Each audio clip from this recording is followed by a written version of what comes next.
2 axes soaked in blood. Strands of children's hair stuck to the blades. 3 shallow graves containing tiny bones. That is what police found at a chicken ranch in Wineville, California. But the worst part wasn't the bones. The worst part was what the killer had said to the children, just before he murdered them. He told them, "Come and see the baby chicks being born." This is the Wineville chicken coop murders. Part 2. In Part 1, we met Christine Collins. Her 9-year-old son had vanished in Los Angeles. The LAPD brought her an imposter and locked her in a psychiatric ward when she refused to accept him. But that was only the beginning. 80 kilometers from downtown Los Angeles, in a stretch of dust and citrus called Wineville, there was a small chicken ranch. The owner was a man named Gordon Stewart Northcott. He was 22 years old. He had moved to California from Canada in 1924. His own father, decades later, would describe him as an abnormal child. His mother had forced him to wear dresses well into his adolescence. His father had abused him sexually from the age of 10 and later died by suicide in a Canadian asylum. In 1926, Gordon built the ranch in Wineville. He told his neighbors he was a poultry man. He hired a few seasonal hands. He kept to himself. That same year, he wrote to his sister Winifred in Saskatchewan.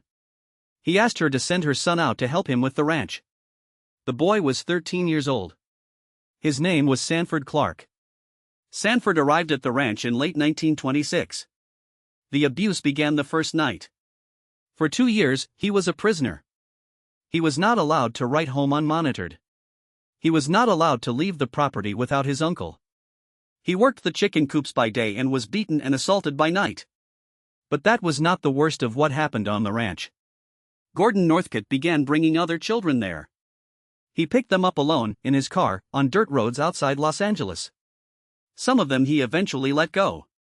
Others he brought to the brooder house, the small concrete building where the baby chicks were kept warm under heat lamps. He told them, "Come and see the baby chicks being born." Inside the brooder house, he killed them with an axe. The bodies were covered in quicklime and buried beside the chicken pens. Louis Winslow, 12 years old. His brother Nelson, 10. Both kidnapped from outside their home in Pomona. Both killed at the ranch. Their bones were among the first the police found. Alvin Gathi, a Mexican boy whose age was never confirmed. Northcott decapitated him. He ordered Sanford to burn the head and crush the skull with a hammer. Northcott eventually confessed to murdering 5 children. The authorities suspected he had killed up to 20. The evidence at the ranch suggested far more bodies than were ever recovered. And then there was Walter Collins. Sarah Louise Northcott was Gordon's mother. She lived on the ranch with her son. She would later confess to her own role in what happened there.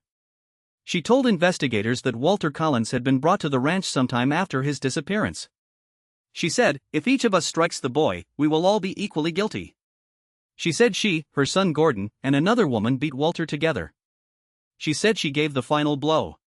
Walter's body was never found. There is a possibility that what was left of him was scattered into the desert near the Mexican border in the days before the police arrived. In August 1928, 2 months before any of this came out, Sanford Clark's older sister Jessie traveled from Canada to visit the ranch. She had not seen her brother in 2 years. When she found him, he was emaciated, terrified, and covered in scars. What he told her over the next 3 days froze her in place. She did not confront Gordon. She returned to Canada. She went to the American consul. She gave a sworn statement. Federal investigators arrived at the Wineville ranch in late September 1928. Gordon was warned by a contact in immigration and fled across the border into Canada. His mother fled with him. Sanford Clark, now 15 years old, was left at the ranch alone. When the police asked him to talk, at first he could not. He was certain his uncle would come back. He was certain he would be killed. The investigators put him in protective custody. They moved him to a hotel. They fed him. They waited. After 3 days, he began to speak. He told them everything. He told them where the bodies were buried. He told them what tools were used. He told them the names of the children he had seen die. He told them about his grandmother and the killing of Walter Collins. The police dug up the chicken pens. They found the axes. They found the bones. They found a notebook in Gordon's handwriting that contained partial lists of names and dates. A continent-wide manhunt began. Gordon Stewart Northcott was located in British Columbia within 6 weeks. He was extradited to California in chains. Christine Collins was contacted. She was told her son had likely died at Wineville. She refused to believe it without a body. She would refuse to believe it for the rest of her life. In Part 3, the trial of Gordon Stewart Northcott. A man who fired 3 lawyers and decided to defend himself.